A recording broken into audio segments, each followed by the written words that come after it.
Welcome everybody back to La Center Church today. I'm Pastor Daniel. This is Pastor Mike. We are certainly glad you guys are here. So Daniel, I noticed you look a little tired. Is that because of that new baby in the house, or what's going on? So yeah, just in case you guys are all wondering, and for a lot of you guys, you understand, introducing a baby into the house changes your entire routine and sleep pattern. So yeah, I've gotten quite a bit less sleep. Middle of the night, waking up, taking care of the cutest little kid though. Tell you what. I remember those days, especially with twins, there was no rest at all. Yeah, but on that note, one of the huge blessings that my wife and I have felt is just how people at this church and people that have known us for years have just done an amazing job, stepped up, and are showing God's love to us in many different little ways, like bringing us meals, buying us groceries, and helping us out, which made us think about how have you seen God's love demonstrated to you by others during this pandemic, or how have you expressed God's love to others during this time period? And for some of you, it's going to be easy. Well, I helped join Daniel, but we would like to hear feedback. We'd like to know what you guys are doing in ministry, your day-to-day helping out those people. So that'd be great. On that note, Mike, I've noticed that you look a little darker. Well, I had a little bit of a working vacation last weekend. As you probably were aware, the sermon was pre-recorded, and so I went over to my son's house in Redmond, Oregon, and spent about 4 days outside working around his house alongside of him. So we took out trees, cut down trees, we painted his house, we put in new windows, we did all kinds of trim work. I mean, it just was a busy time, and it's good to be back. Awesome. So next thing I would like to talk about is kind of what went on last Sunday, basically the theme of the sermon. Yeah, so we had a kind of a variety of things that we brought up during that time. Part of it was life is dangerous, or it has danger. And with that, there are risks, and we have responsibilities of managing those risks and being responsible for what we do ourselves. And would you like to share a verse or so there about that? Yes, verse 8 is, whoever digs a pit may fall into it. Whoever breaks through a wall may be bitten by a snake. And it goes on, it says, he who quarries stones is hurt by them, and he who splits logs is endangered by them. So, there is that risk, and there's that responsibility. As we're working, there are risks involved. And what are some examples in our today's culture of that risk and responsibility? Well, I really like the one that you used last Sunday, which is driving. A lot of people don't realize just how much a risk is in putting yourself into an automobile. And the fact, though, we still have to drive. It's a part of life. Mm-hmm. That logging one, I used to work in the milling industry, and I've seen the risk there. But the job had to get done, nevertheless, despite the risk. And we're dealing, I think, with a major risk this time of in our life. Yes, with this virus pandemic, there's risks involved, and even as we heard about this food processing plant, that all of a sudden a whole slew of people came down with the virus. And so there are risks just to be in work, there's risks in coming back to church.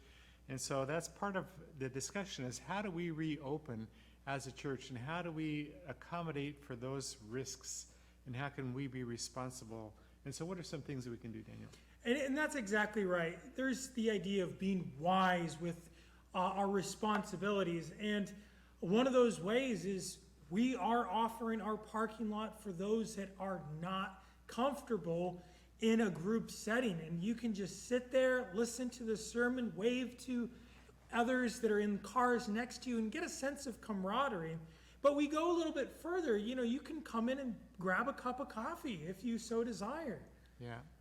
So we have a tension going on right now, and I think it's in our whole country of how soon can we reopen, and what are the expectations, and how do we accommodate some of those risks. And our president has said to our country that churches are an essential service, and they need to reopen now. Our governor has said, not yet. And so we have this tension going on.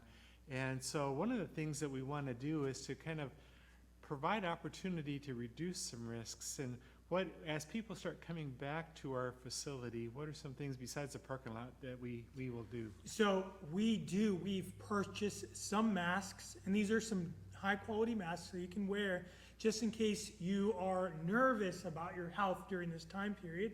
We have hand sanitizers virtually at every single door, and we as the staff are wiping down as much of the surfaces that are going to be commonly touched as we can to help mitigate any risk while people come and enter. So we're trying to accommodate some of those needs and some of those concerns that people have. At this point, we probably will not begin our children's program again until fall, because there's a chance of children spreading that virus quickly and easily, although they don't know even that they got it. Exactly. Usually it doesn't impact them very much. So be aware that church is kind of gearing up to get off ground again, and we're going to be going. And so we're excited about gathering and what that's going to mean, and it's important. And we're going to sing together. But we will spread out around this facility and enjoy each other's presence and worship the Lord.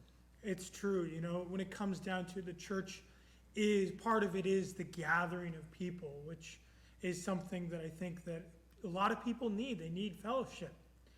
The next thing is that's going to happen on our agenda. We actually have something on our calendar, which is awesome. About the only thing this summer, just about. I know. Which is the citywide garage sale is happening. And so we're having our garage sale here at our parking lot.